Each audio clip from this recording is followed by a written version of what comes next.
자, 집값 폭락 시기에 매매하겠다. 이건 모든 사람들의 심리입니다. 나중에 이 세 채가 아파트가 된다라고 한다면 엄청난 자산 증식이 될 수밖에 없겠죠. 지금 이렇게 정비 사업에 지정된 곳들은 반드시 주택임대사업자 등록을 하는 다주택으로 가셔야 유리합니다. 자산 양극화를 줄일 수 있는 계기가 이런 곳에서 만들어지실 겁니다. 부동산 고민 문자로 자세하게 보내주시면 추첨을 통해서 여러분들에게 월수금 정확한 해답으로 찾아뵙도록 하겠습니다.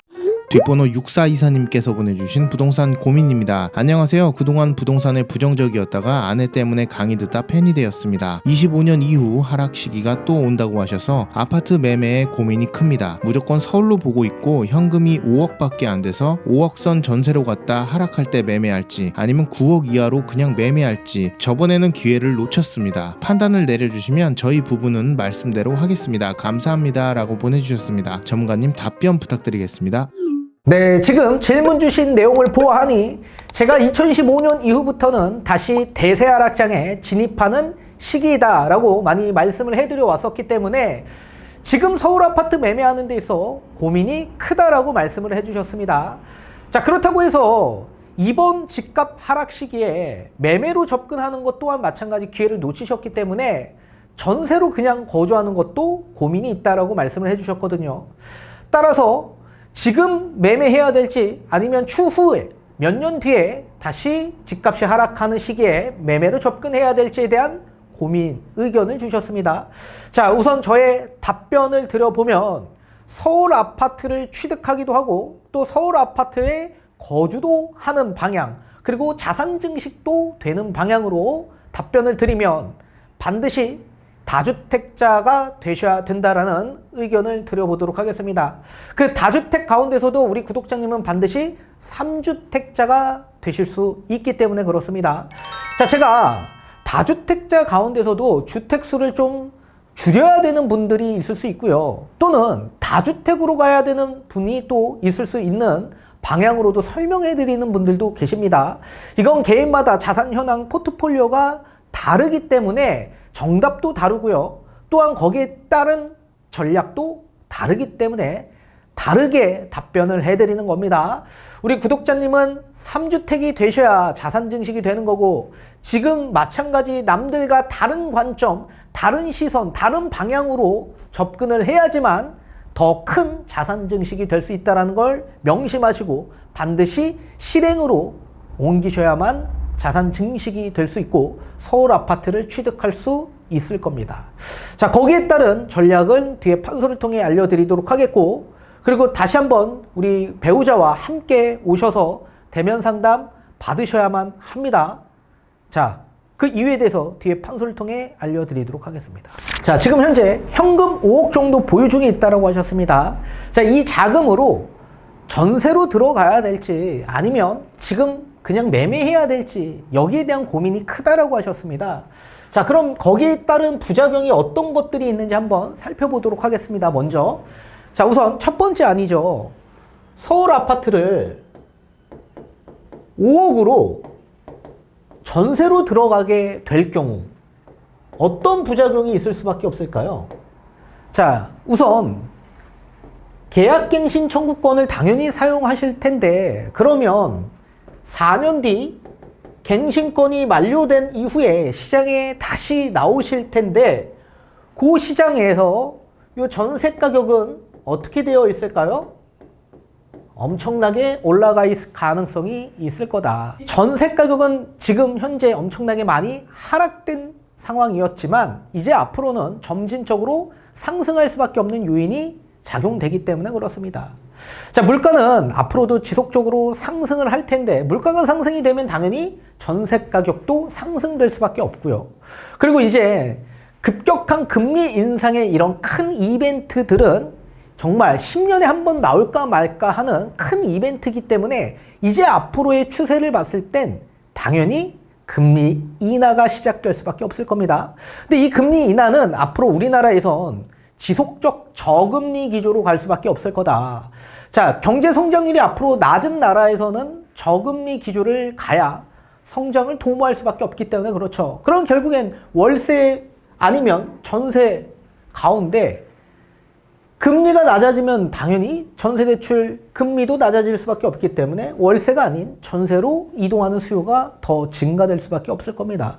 그리고 또다시 집값이 하락한다라고 하면 당연히 무주택 수요는 집을 아예 사지 않을 테니까 당연히 전세로 들어오는 수요가 훨씬 더 증가될 거다. 자, 그리고 전세로 들어가 있다가 대부분 어떤 걸 노리냐면 서울 아파트 청약을 기대하는 분들이 많아질 겁니다. 근데 요 청약 매물이 앞으로 어떻게 될까요? 엄청나게 감소될 거다. 자, 올해 2014년 서울 아파트 공급이 엄청나게 작년 대비해서 거의 반토막 이상 감소될 예정입니다. 앞으로는 더더욱더 감소될 예정이 있죠. 자, 이렇게 공급 부족 현상이 나오고 있는 한 청약으로 나오는 매물 또한 마찬가지 감소할 수밖에 없기 때문에 청약 경쟁률이 높아질 수밖에 없을 겁니다. 자, 다만 분양 가격으로 봤을 땐 분양 가격 지금 분양가 상한제 적용 이외의 지역들 강남 3구와 용산을 제외한 모든 지역 일대는 전부 다 고분양가로 산정될 수밖에 없겠죠. 자, 앞으로 분양가는 지금보다 또 어떻게 될까요? 시간이 지나면 4년 뒤에 지금보다 분양 가격은 더 높아질 수밖에 없을 겁니다. 자, 분양 가격은 토지 가격과 또 건축 가격을 합산해서 분양 가격이 산정이 되는 거죠. 자, 서울 지금 토지 가격은 14년 만에 2023년 상반기에 처음으로 하락했습니다. 그리고 토지 가격은 앞으로는 지속적 상승이 또다시 이루어질 수밖에 없겠죠. 자, 토지 가격이 상승되고 또 원자재 가격이 물가 상승으로 인해서 지속적 상승이 나오고 있는 한 건축 비용이 올라갈 수밖에 없죠. 그러면 당연히 자연스레 분양 가격은 높아질 수밖에 없을 겁니다. 이렇게 분양 가격이 높은데 청약을 할 수 있을까요? 당연히 청약을 하지 못하겠죠. 특히나 지금 우리 구독자님처럼 서울 아파트만 원하시는 분들이라고 한다면 뭐 경기 인천으로 나가기는 어렵겠죠. 그래서 서울에 반드시 이렇게 거주로 있어야 하실 분들은 청약 매물도 감소하고 분양가도 상승되기 때문에 뭐 이렇게 전세로 기다렸다가 청약에 도전하기엔 어려운 상황이 될 수밖에 없을 겁니다. 자, 그런 상황에서 매매 가격은 뭐 가만히 있을까요? 분양 가격이 올라가면 당연히 자연스럽게 매매 가격도 올라가겠죠. 그죠? 당연한 거죠. 자, 이런 상황에서 4년 뒤에 또다시 나오게 된다면 잡을 수 있을까요? 뭐 예컨대 4년 뒤에 다시 집값이 계속 하락되어 있는 시점이라고 한다면 기회를 얻을 수 있냐고요. 기회. 얻기 어렵죠.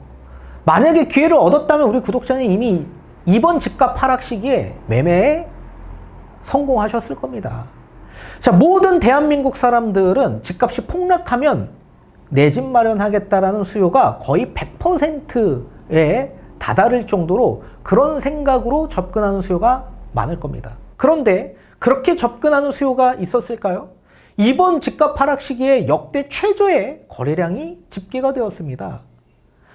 그리고 지금 집값 하락 시기에 기회를 놓쳤는데 또다시 조정 보는 이런 시기에도 거래량이 급감했죠. 매매하지 않고 있습니다. 우리 구독자님처럼 지금 고민이 심각하게 있죠. 그런 상황에서 지금 또다시 집값이 상승 반등되고 있는 구간에 또 다시 매매에 접근할 수 있을까요? 당연히 못합니다. 자, 집값 폭락 시기에 매매하겠다. 이건 모든 사람들의 심리입니다. 그런데 그렇게 되면 모든 대한민국 국민들은 다 전부 다 저점 매수에 부자 되어 있을 겁니다. 당연히 이론과 실제 우리가 진행하는 실행과는 완전히 다르다. 그래서 기회를 창출하기에도 어려운 상황이실 겁니다. 자, 그러면 두 번째. 서울 아파트를 차라리 9억 이하 아파트죠. 9억 이하. 요 아파트에 매매로 접근하는 건 그러면 어떠냐? 매매로. 요것도 마찬가지 부작용이 있을 수밖에 없을 겁니다. 자, 매매로 접근하게 되면 주택담보대출 약 한 4억 정도 받으셔야 될 겁니다. 자, 이런 가운데 그러면 대출에 대한 부담이 커질 수밖에 없겠죠. 자, 대출 부담 한 달에 납부해야 되는 원리금이 있을 겁니다. 자, 월 한 167만 원 정도 납부를 하셔야 되는데 약 한 4%의 40년 만기로 가정했을 경우 이 정도 납부를 하셔야 됩니다. 그럼 이제 전세로 들어간다면 이런 부담감 없이 전세로 그냥 살 수 있겠지만 그렇게 되면 매매로 접근하는 기회를 다 놓칠 수밖에 없고 그렇다고 해서 이제 서울 아파트를 매매하게 되면 월 167만 원씩 내면서 내가 거주해야 되는 게 맞는 거냐. 뭐 당연히 모든 대부분의 사람들은 이렇게 대출을 받아서 내 집 마련이 되는 상황이기 때문에 이 월 납입 금액은 자연스러운 거겠죠. 자, 이런 상황에서 대출 부담을 조금 더 줄여주기 위해서는 집값이 상승하면 좋겠지만 재차 말씀하신 것처럼 집값이 하락하게 된다면 이거 부담이 엄청나게 클 수밖에 없을 겁니다. 그죠? 부담이 클 수밖에 없다. 지금 집값이 상승 반등되어 있는 아파트를 혹여나 자칫 잘못 사게 된다면 거의 고점 아닌 고점 매수가 되는 격이고 또다시 집값이 하락한다면 거기에 대한 심리적 부담이 클 수밖에 없죠. 그리고 대세 하락장이 끝나고 난다면 다시 재차 대세 상승장으로 전환되는 시기가 찾아올 텐데 이렇게 대세 상승장이 찾아오는 구간에 이게 도래되는 시기 자체가 시간적인 소요가 굉장히 많이 될 수 있기 때문에 이런 부담감, 심리적 부담감을 잘 이겨내야 다시 대세 상승장으로 도래가 될 테고 대세 상승장 도래가 되는 이런 구간에 시간적인 소요가 또 많이 되는 부담감도 안고 있는 거죠. 따라서 이 안으로 진행하게 될 경우에 심리적 부담감이 커질 수밖에 없다. 자, 그래서 이게 고민이 큰 겁니다. 서울 아파트 그냥 5억으로 이런 월 납입금 부담 없이 그냥 전세로 거주하게 될 경우에 나중에 4년 뒤에 전세 가격도 올라갈 거고 또 전세로 기다리면서 서울 아파트 청약하는 것도 어려운 거고 그죠? 분양가도 올라가고 또 매매 가격도 올라갈 가능성이 매우 클 거고 매매 가격이 떨어질 거라고 생각했던 사람도 지금 매매 가격이 떨어지지 못하고 정고점까지 올라가니까 너무 조바심이 커지는 거죠. 그리고 또다시 집값이 하락한다라고 하더라도 우리 전세 만기에 맞춰서 똑같이 그 시점에 맞춰서 집값이 폭락할까요? 그렇게 될 일도 없고, 그죠? 만약에 그렇게 된다라고 하더라도 기회를 보장받기도 어려운 상황입니다.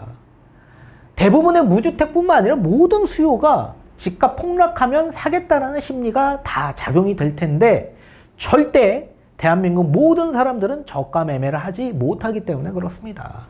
그렇게 되면 앞에서 말씀드린 대로 부자 될 겁니다. 모든 국민들이. 자, 그렇다고 해서 뭐 지금 서울 아파트 그러면 매매에 임하게 되면 대출도 좀 받아야 될 테고 또 혹여나 재차 집값이 하락하면 거기에 대한 부담 그리고 또 다시 대세 상승장으로 되는 시간대까지 소요가 또 많이 될 수밖에 없기 때문에 거기에 대한 부담감이 있다. 그럼 우리 어떻게 해야 되냐? 여기에 대한 답안을 조금 드려본다면 자, 서울 아파트 9억 원 이하 아파트죠. 요 아파트 매매해서 거주하고 이 9억 원 이하 아파트 전세는 보통 한 5억 정도 됩니다. 그럼 1안과 2안으로 갔을 때 서울 아파트 거주하는 목적이 되는 거죠. 근데 우리는 서울 아파트 거주하는 목적을 적용할 수 있습니다. 월세로 가게 되면. 자, 월세로 가게 되면 똑같은 9억 원 이하 아파트, 똑같은 그 아파트에 5억 전세로 거주할 바에 그냥 월세에 그냥 거주하십시오. 보증금 요 5억 정도라고 가정한다면 5%의 전월세 전환율을 대입해보면 1억에 똑같이 한 167만 원 나옵니다. 보증금 1억에 월세 167만 원. 그래서 어차피 아파트 대출 받아서 내 집 마련 할 바에 167만 원 낼 바에 그냥 월세로 167만 원 내십시오. 여기에 플러스 우리 모아타운에 지정된 곳 있죠? 반드시 지정된 곳으로 가셔야 합니다. 3채 정도 투자로 임할 수 있습니다. 투자로. 근데 투자 금액이 이 3채가 얼마 정도 하냐면 총 합이 한 4억 정도 들어갑니다. 4억 정도면 세 채 정도 우리가 투자에 임할 수 있습니다. 자, 이렇게 되게 되면 서울 아파트 거주도 하면서 서울 아파트가 될 만한 이런 주택을 세 채를 보유하게 되니 나중에 이 세 채가 아파트가 된다라고 한다면 엄청난 자산 증식이 될 수밖에 없겠죠. 자, 이렇게 되면 어떻게 될까요? 앞에서 언급한 것처럼 서울 아파트 거주의 효과도 낼 수 있고 플러스 분산 투자 세 채를 돌려서 이 세 채가 어떻게 됩니까? 서울 아파트로 변모하는 거죠. 다만 이 분산 투자 세 채 중에 속도가 빨리 나는 세 채로 갈아타셔야 됩니다. 그러면 우리 조합 설립 인가가 임박되어 있는 구역들이 있습니다. 임박되어 있는 곳. 이런 곳 가운데 플러스 통합심의에 통과된 곳들이 있습니다. 이런 곳이 가장 안전하고 속도를 빨리 낼 수 있는 지역들이다. 속도. 자, 지금 모아주택, 모아타운에 지정된 곳 가운데 약 33개소가 통합심의에 통과되었습니다. 통합심의에 통과됐다는 얘기는 엄청난 속도를 낼 수 있다는 얘기입니다. 우리가 보통 조합 설립 인가가 나고 사업 시행 인가가 진행이 되면서 여러 가지 심의 절차를 받게 되는데 여러 부처의 심의를 받는 데 있어 엄청난 시간 소요가 지체될 수밖에 없습니다. 그런데 그런 여러 가지의 부처들이 합쳐서 통합으로 심의를 내는 거기 때문에 엄청난 속도를 빨리 진행할 수 있게 되는 거다. 그런데 이미 조합 설립도 나기 전에 통합심의에 통과된 지역들이 많죠. 그런 구역들은 엄청난 속도를 내면서 조합 설립 인가가 나고 그 이후에 바로 사업 시행 인가가 될 거고 그리고 이주 철거가 될 가능성이 매우 클 겁니다. 그래서 앞에서 언급해 드린 것처럼 33개소의 통합심의가 통과가 된 구역에서 올해 약 16군데가 착공이 들어갑니다. 2022년 1월 달에 모아타운에 선정이 된 곳 가운데 올해 약 16군데가 착공에 들어갑니다. 착공에. 말도 안 되는 이 속도에 따라서 투자 수요가 엄청나게 지금 집중되고 있고 실제로 대면 상담 받는 가운데 이렇게 두 채 내지 세 채로 분산 투자하신 분들 굉장히 많이 있습니다. 그래서 우리도 마찬가지 분산 투자로 세 채로 돌려서 다만 이걸 어떻게 해야 되냐. 주택임대사업자로 등록을 하셔야 됩니다. 주택임대사업자. 자, 이렇게 주택임대사업자를 등록하게 되면 여러 가지의 혜택들을 부여합니다. 자, 취득세 감면 혜택이 있죠. 취득세 감면. 어차피 이 모아타운은 신축과 구축이 혼재되어 있는 곳에서 지정이 되는 겁니다. 그러면 당연히 감정가가 낮은 구축보다 신축으로 가는 게 훨씬 더 유리한 거죠. 그래서 6억 원 이하로 만약에 취득하게 될 경우에 취득세 감면 혜택이 85%나 부여가 됩니다. 그러면 취득세에 대한 부담이 하나도 없게 되는 거죠. 그리고 여기에 종부세 합산배제도 받을 수 있고요. 또 여기에 양도세 중과배제 혜택도 받아보실 수가 있게 됩니다. 따라서 주택임대사업자를 제가 웬만하면 권장해드리진 않습니다. 다만 지금 이렇게 정비사업에 지정된 곳들은 반드시 주택임대사업자 등록을 하는 다주택으로 가셔야 유리합니다. 그러면 어차피 이게 단기간 내에 되는 구역들도 있겠지만 우리가 보편적으로 정비사업은 장기 투자 아닙니까?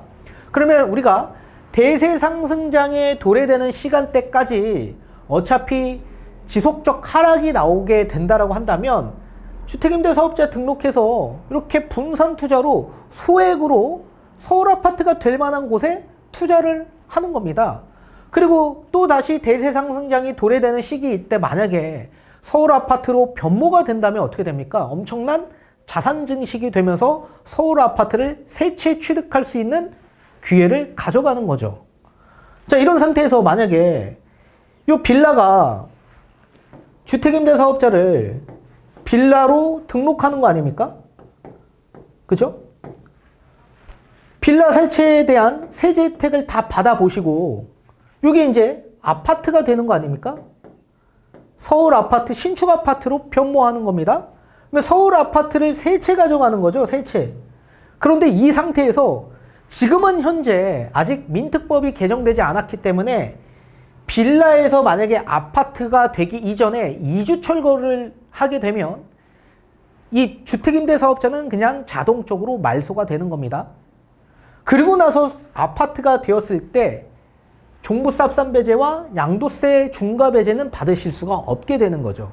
지금은 현재 아파트의 주택임대사업자가 폐지되어 있는 상태이기 때문에. 그런데 윤석열 정부의 지침이 뭐였습니까? 정책 변화가 이제 앞으로 아파트의 주택임대사업자도 복원하겠다. 그리고 거기에 대한 개정 발의를 했죠. 따라서 이게 이제 하반기에 대해서 아마 본격화될 텐데 아파트의 주택임대사업자 2호 이상 등록을 하게 될 경우에 어떤 혜택을 줍니까? 종부세 합산배제와 양도세 중과배제 혜택을 부여하겠다라고 발표를 했죠. 그러면 지금은 빌라라서 우리가 빌라의 주택임대사업자 등록해서 이런 혜택들 다 받아보시고 이게 아파트 주택임대사업자 복원이 된다면 아파트가 신축으로 된다라고 하면 2호 이상이니까 우리가 세 채니까 또다시 아파트의 주택임대사업자 등록하게 되면 뭘 받을 수 있죠? 종부세 합산배제와 양도세 중과배제 혜택 똑같이 받아보실 수가 있는 겁니다. 따라서 우리는 그렇게 된다면 집값 상승이 있어 이런 세 채를 보유하는 데 있어 부담도 낮출 수가 있게 되는 겁니다. 이거는 뭐 아직 도래되지 않는 먼 미래의 얘기일 수 있겠지만 사실 시간은 금방 찾아오게 되죠. 그리고 2022년 선정했던 모아타운이 불과 지금 2년 만에 착공에 들어가는 겁니다. 착공에. 그리고 4년 만에 입주까지 하는 겁니다. 지금 강북구 번동 모아타운은 2026년에 입주 예정이죠. 그만큼 속도가 엄청나게 빠르기 때문에 우리 구독자님도 모아타운에 지정된 곳 가운데서도 조합 설립이 임박되어 있는 곳, 그리고 통합심의에 통과된 곳, 이런 곳을 잘 유념해서 투자에 들어간다면 속도를 이런 곳에서도 빨리 낸다면 우리는 서울 아파트를 빠른 시간 내에 볼 가능성이 높아질 겁니다. 소액으로. 그리고 분담금에 대한 이슈도 크게 지금 자리 잡힐 거고, 그죠? 앞으로 시간이 지나면 분양 가격이 높아지기 때문에 높아져서 분담금이 늘어나는 구조가 된다라고 하더라도 우리 구독자님은 거주의 목적이 아니라 투자의 목적이기 때문에 향후 분양잔금은 전세로 대체하시면 됩니다. 따라서 1안과 2안이 아닌 우리는 반드시 3안으로 가셔야 남들과 다른 자산 증식의 확대를 아마 보실 수밖에 없을 겁니다. 그리고 자산 양극화를 줄일 수 있는 계기가 이런 곳에서 만들어지실 겁니다. 다시 한번 대면 상담 받으셔서 정확한 플랜, 정확한 추천 받으시길 바라겠습니다.